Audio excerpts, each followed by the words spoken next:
una vera e propria barca di plastica. Leonardo Zen, il lignanese d'origine, ha costruito un'imbarcazione con bottiglie di plastica riciclata proprio per contrastare l'abbandono delle plastiche in mare. Ebbene Leonardo, come l'hai venuta questa idea?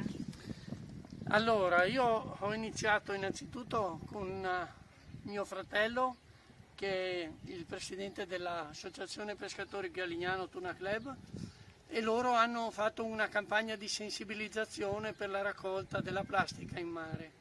Da lì poi sono venuti questi 2 anni di Covid e ho detto perché no, sono costretto in casa, ho incominciato a raccogliere le bottiglie e poi piano piano l'ho assemblata e poi adesso la proviamo. Di quante bottiglie è composta questa imbarcazione? Credo che solo per il fondo siano più di 120, le sponde saranno altrettanti.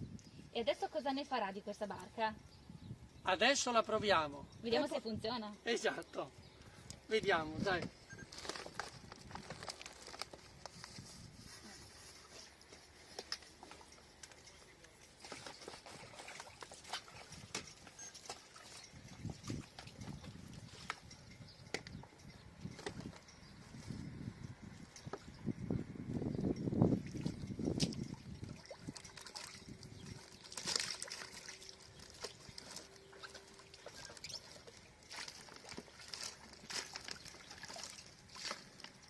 Per adesso sembra reggere.